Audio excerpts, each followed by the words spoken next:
ஓம் சாய்ராம், ஜெய் சாய்ராம்.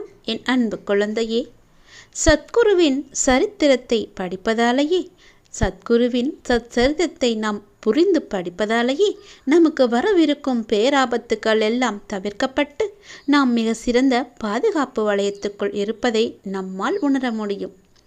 சர்வசாதாரணமாக அந்த சச்சரிதத்தை யாராலும் படித்துவிட முடியாது.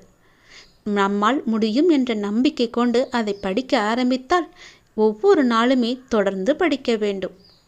எல்லா அத்தியாயத்தையும் முழுமையாக படிக்க வேண்டும். அதில் கூறும் ஒவ்வொரு கருத்துமே நமக்கு சார்ந்தவையாக இருக்கும். நம்முடைய இன்றைய பிரச்சனைக்கு ஒரு நல்ல தீர்வு அதில் நமக்கு கிடைக்கும். அதனால் கண்டிப்பாகவே ஒவ்வொரு நாளும் ஒவ்வொரு அத்தியாயத்தை படித்து வாருங்கள். கடைசி அத்தியாயம் முடிக்கும் போது உங்களுக்கு ஒரு நல்ல பதில் கிடைக்கும். உங்களுக்கு நல்ல ஒரு தெளிவு கிடைக்கும். சாய் சச்சரிதம் படித்து முடிப்பதால் உங்களுடைய பல நாள் வேண்டுதல்கள் நிச்சயமாகவே உங்களுக்கு கைகூடி வரும். அதில் இருக்கும் ஒவ்வொரு அத்தியாயமும் ஒரு பாடங்கள் நமக்கு. அதில் நமக்கு நாம் எப்படி நடந்து கொள்ள வேண்டும், எப்படி தரிசிக்க வேண்டும், நாம் என்ன செய்ய வேண்டும், நமக்கு வரும் ஆபத்திலிருந்து நம்மை அப்பா எப்படி காப்பார் என்ற ஒவ்வொரு விதமாக அப்பா நமக்கு சொல்லி இருப்பார். அதன்படி நடந்தால் நிச்சயமாகவே நம்முடைய வாழ்வில் பல நல்லதுகள் நடந்து கொண்டே இருக்கும். சத்குருவின் சச்சரிதத்தை படிப்பதால் நமக்கு வரும் பேராபத்துக்கள் எல்லாம் தவிர்க்கப்பட்டு நாம் மிக சிறந்த பாதுகாப்பு வளையத்துக்குள் இருப்பதை நீங்கள் உணரலாம். சத்குருவின் மீது நம்பிக்கையும் பக்தியும் கொண்டவர்களை அவர் ஒருபோதும் கைவிடுவதே கிடையாது. உண்மையான சத்குருவானவர் ஒரு பக்தனுக்கு காமதேனுவை போன்றவர். காமதேனு நாம் நினைத்த அனைத்தையும் தரும் கற்பக தரு. அது ஒரு தெய்வமாகும். ஆனால் நாம் சத்குருவோ நாம் நினைக்க மறந்ததை கூட, நினைத்து பார்க்காததையும் கூட நமக்கு தர வல்லவர். சத்குருவின் தரிசனம் கிடைத்த பிறகு ஒவ்வொரு பக்தனும் புது பொலிவுடன் திகழ ஆரம்பிக்கின்றான்.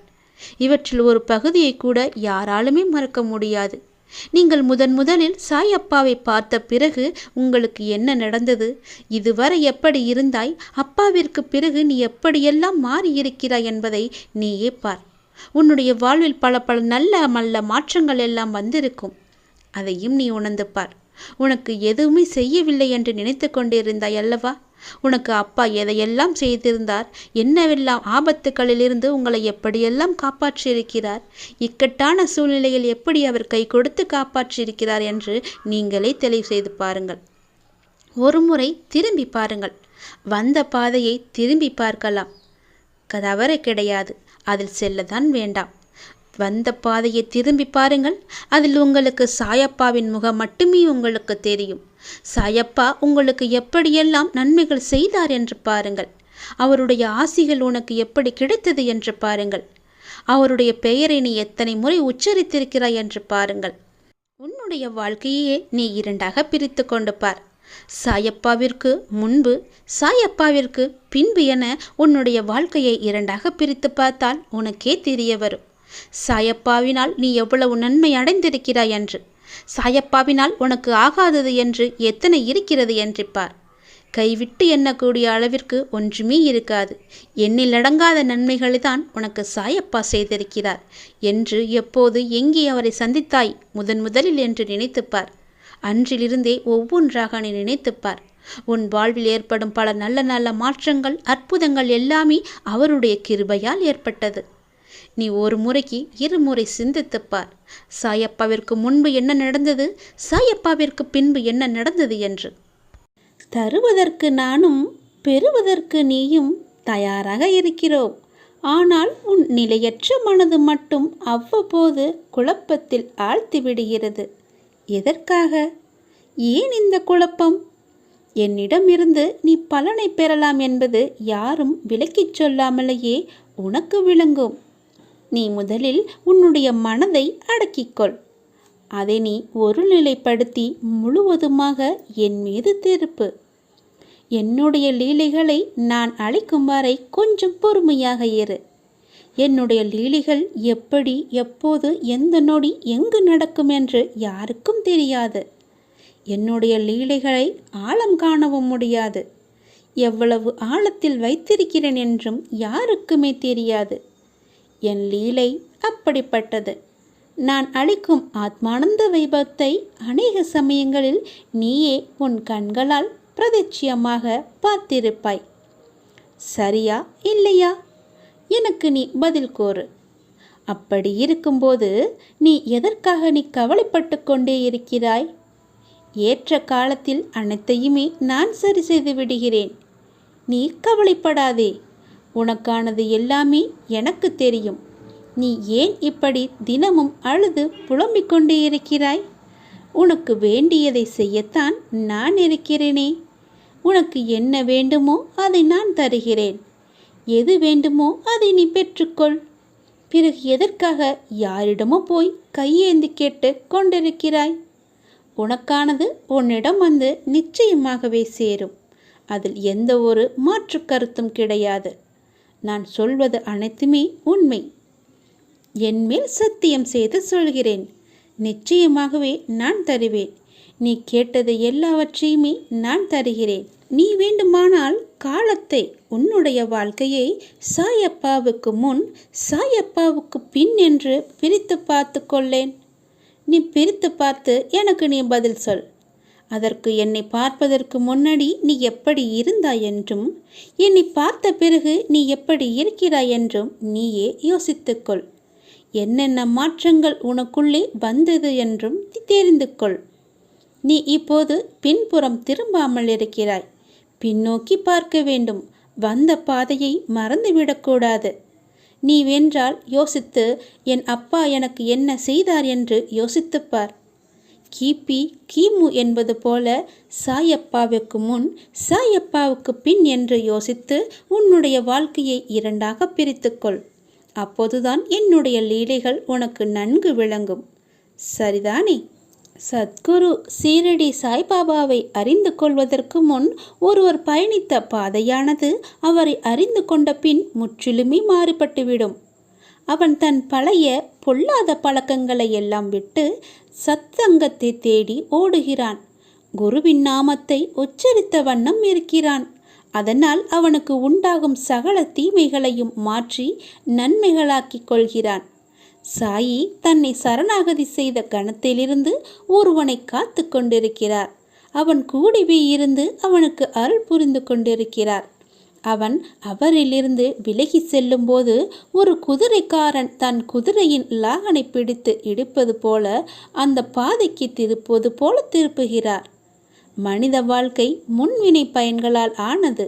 அதை உணராது பலர் இந்த வாழ்வில் நிகழும் துயரங்களுக்காக இறைவனை சபிக்கிறார்கள்.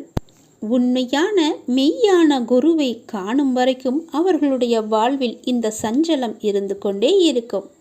உண்மையான குருவை அறிந்த பின் அவருடைய வார்த்தைகள் அவரை நல்வழியில் அழைத்துச் செல்லும். நம்பிக்கையோடும் பொறுமையோடும் இருந்து அவரை நல்வழியில் அழைத்துச் சென்று அவர் வாழ்க்கையை நல்லபடியாகவே மாற்றி அமைத்துவிடும்.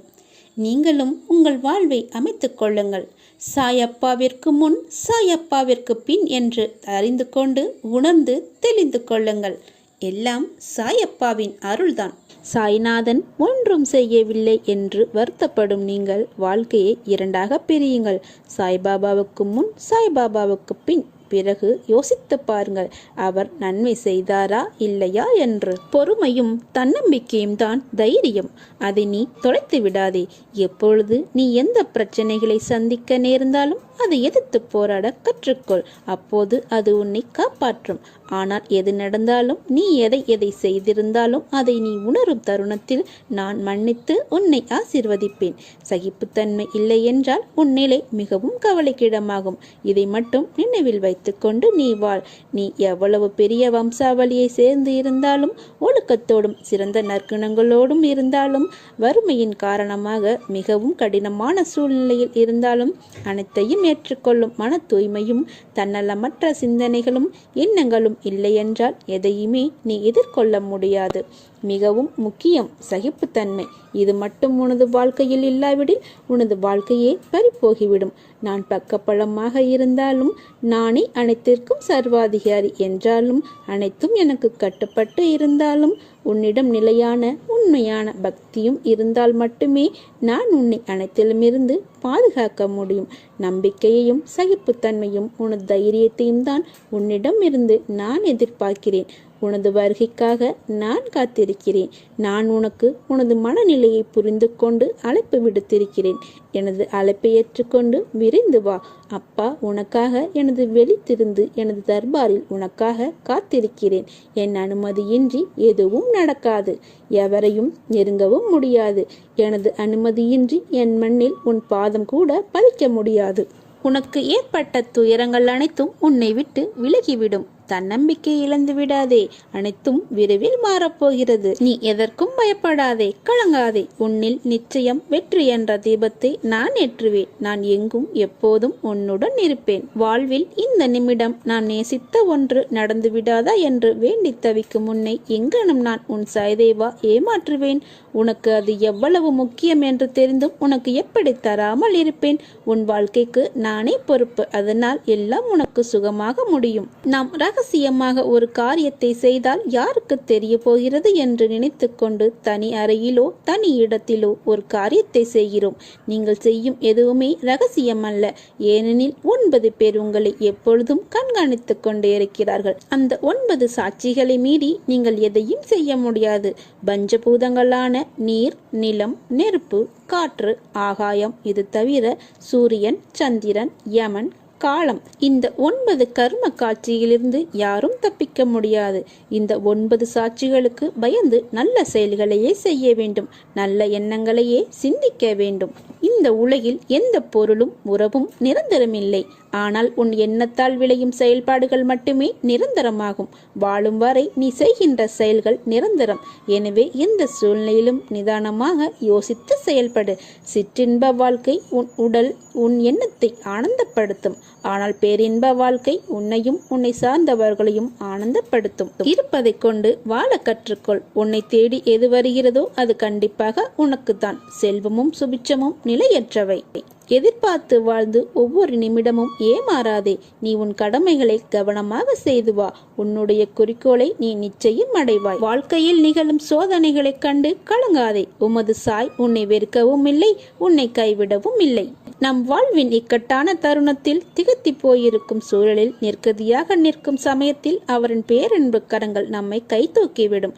நான் இருக்கிறேன் என்று அபயமளிக்கும். இந்த பேரன்பிற்காக அவர் நம்மிடமிருந்து எதையும் எதிர்பார்த்ததில்லை, நம்பிக்கையையும் பொறுமையையும் தவிர. சோதனை காலம் வரும்போது நீ பயப்படாதே, கலங்காதே. தந்தை தன் பிள்ளைகளை கண்டித்து நடத்துவதைப் போல இறைவனான நானும் நான் நேசிக்கிறவர்களை கடிந்து கொண்டு நடக்கிறேன். இதை நீ புரிந்து கொண்டு நடக்கும்போது நான் உன்னை முழுவதுமாக பொறுப்பெடுத்துக் கொள்கிறேன்.